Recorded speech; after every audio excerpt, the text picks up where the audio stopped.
Police station పరిధిలో BRS party నాయకులను కార్యకర్తలను అరెస్ట్ చేయడం జరిగింది. ఈ సందర్భంగా బీఆర్ఎస్ నాయకులు మాట్లాడుతూ యాదాద్రి భువనగిరి జిల్లా పార్టీ కార్యాలయంపై కాంగ్రెస్ గోండాల దాడులను నిరసిస్తూ జిల్లా కేంద్రంలో చేపట్టిన ధర్నా కార్యక్రమాన్ని భగ్నం చేసేందుకు పోలీసులు అక్రమ అరెస్టులు దుర్మార్గం.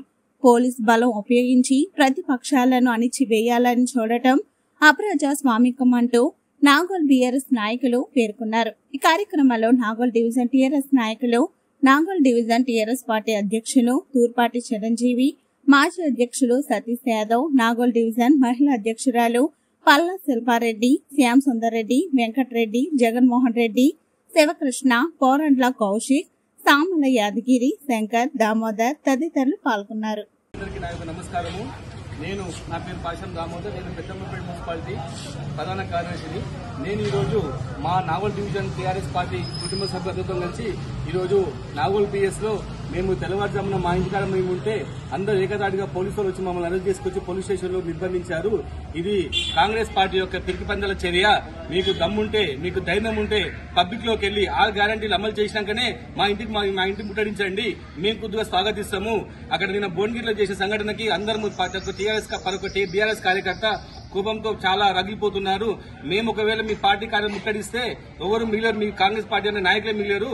ఒకటి రేవంత్ రెడ్డి గారు, మీకు సూటిగా ప్రశ్నిస్తున్నాము, మీరు పబ్లిక్ లోకి వెళ్లి మంచి పేరు తెచ్చుకోండి, మేము కూడా స్వాగతిస్తాము. ఇలా ఏ రైతు బజార్కు పోయినా, ఏ మార్కెట్ లో పోయినా, ఏ అంగడి పోయినా, ఏ గొంగడు ఎక్కడ పోయినా గానీ రైతులు ఏడుస్తున్నారు, పబ్లిక్ ఏడుస్తున్నారు. ఎవరు కూడా సుఖ సంతోషాలతో లేరు. అందుకే రాబోయే రోజులలో ప్రజలే మీకు బుద్ధి చెప్తారు. ఇది పక్కా నిజం. మీరు ఎక్కడ పోయినా ఇది మీరు తెలుసుకోండి అని చెప్పేసి నేను మా టీఆర్ఎస్ పార్టీ పరంగా మేమందరికీ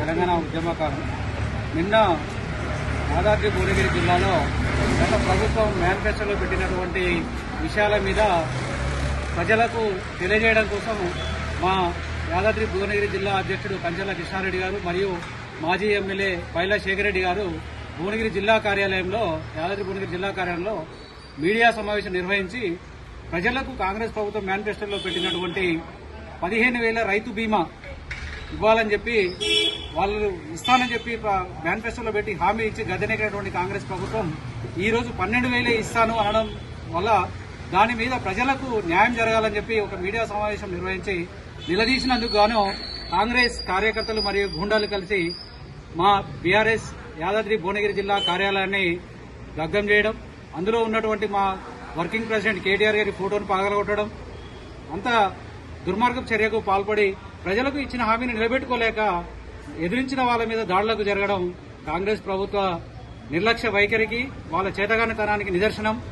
ఇంకానైనా బుద్ధి తెచ్చుకుని ఈ రోజు నుంచైనా ప్రజలకు ఇచ్చిన హామీల మీద శ్రద్ధ పెట్టాలి తప్ప పార్టీ కార్యాలయాల మీదనో, ఇతర పార్టీ కార్యకర్తల మీదనో, నాయకుల మీదనో దాడులు చేస్తే ప్రభుత్వానికి మంచి పేరు ఎప్పటికీ రాదు. మీరు చేయాల్సిందల్లా ఇచ్చిన హామీని నిలబెట్టుకోవాలి, ప్రజల్లో ఉన్న స్థానాన్ని నిలుపుకొని ఉండాలి. మీరు చేసిన కార్యక్రమాలకు త్వరలోనే రాబోయే స్థానిక సంస్థల ఎలక్షన్లలో మీ నిజాయితీ ఏంది, మీ పనులది ఏంది, మా పనులు ఏందో కూడా తెలుస్తుంది. ఇప్పటికే ప్రజల్లో చాలా వ్యతిరేకత మీ మీద మూట కట్టుకున్నారు.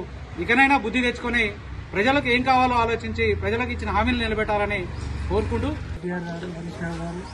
మన కవిత గారు నిన్న ఇచ్చిన సంఘటన ఏదైతే జరిగిందో భువనగిరి కాన్స్టిట్యున్సీలో పార్టీ కార్యాలయం మీద జరిగింది, కేవలం ఒక నియంత్రణ పాలన చేస్తూ రేవంత్ రెడ్డి పరిపాలన, ఈ చాతగాని పరిపాలన చేస్తూ, ఈ ప్రజాపాలన అని చెప్తూ ప్రజలు మోసం చేస్తూ నిన్న ఏదైతే ఒక జీవో ఇచ్చారు రైతు భరోసా, ఆ రైతు భరోసాలో హామీ ఇచ్చింది ప్రతి రైతుకు, రైతు కూలీలకు, రైతులకు అందరికీ ఎకరానికి 12,000 రూపాయలు, రైతులకు 15,000 రూపాయలు ఇస్తా అని చెప్పి ఆ దొంగ జీవో అయితే ఏదైతే తెచ్చిండో రేవంత్ రెడ్డి ప్రభుత్వం, ఆ జీవో ఏదైతే బీఆర్ఎస్ పార్టీ సానుకూలంగా స్పందించి రైతులతోటి ధర్నాకు పిలుపునిస్తుందని చెప్పేసి ముందు ప్లాన్ ప్రకారమే గవర్నమెంట్ ముందే ఆలోచించి టీఆర్ఎస్ పార్టీ మీద ఏదో ఒకటి దాడి చేసి ఈ ప్రజల దృష్టిని మళ్లించి ఈ జీవో నంబర్ని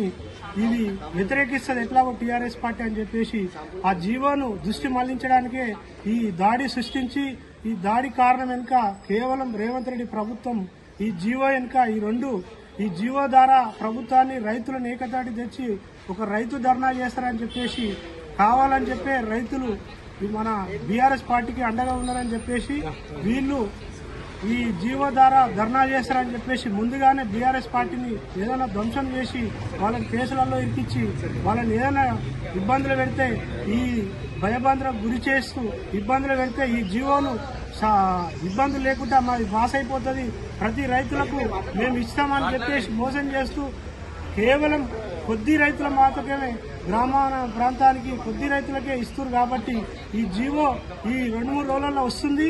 ఈ జీవో వెనుక ఈ ప్రభుత్వం ఏదైతే ఈ నిరంతర పాలన వ్యతిరేకిస్తుంది కాబట్టి ఆ జీవో సాధారణమే ఈ ముందుగా మా బీఆర్ఎస్ పార్టీకి ఒక గొడవ సృష్టించి బీఆర్ఎస్ పార్టీ కార్యకర్తలను అణచివేయాలని చూస్తూ ఇబ్బంది పెడుతున్నారు. కేవలం ఇది ప్రభుత్వం ఎలాంటి జీవో తీసిన బీఆర్ఎస్ పార్టీ ఎలాంటి కార్యకర్తలు కానీ మిగతా కార్పొరేటర్ కానీ సర్పంచులు కానీ జెడ్పీటీసీలు కానీ ఎమ్మెల్యేలు కానీ ఎవ్వరు కూడా ఈ బీఆర్ఎస్ పార్టీకి గట్టిగా నిలబడి కొట్లాడేంత ధైర్యం దమ్ము ఉంది. కాబట్టి ఈ ప్రభుత్వం భయపడుతూ ముందుగానే ఈ పిరికి పందులకు ప్లాన్ చేస్తారు. కాబట్టి ఈ జీవోను కానీ ఇవి కానీ మనం ముందు రైతులకు దగ్గర తీసుకుపోయి మహాధరణ కార్యక్రమాన్ని పెట్టుకున్నామని తెలియజేస్తూ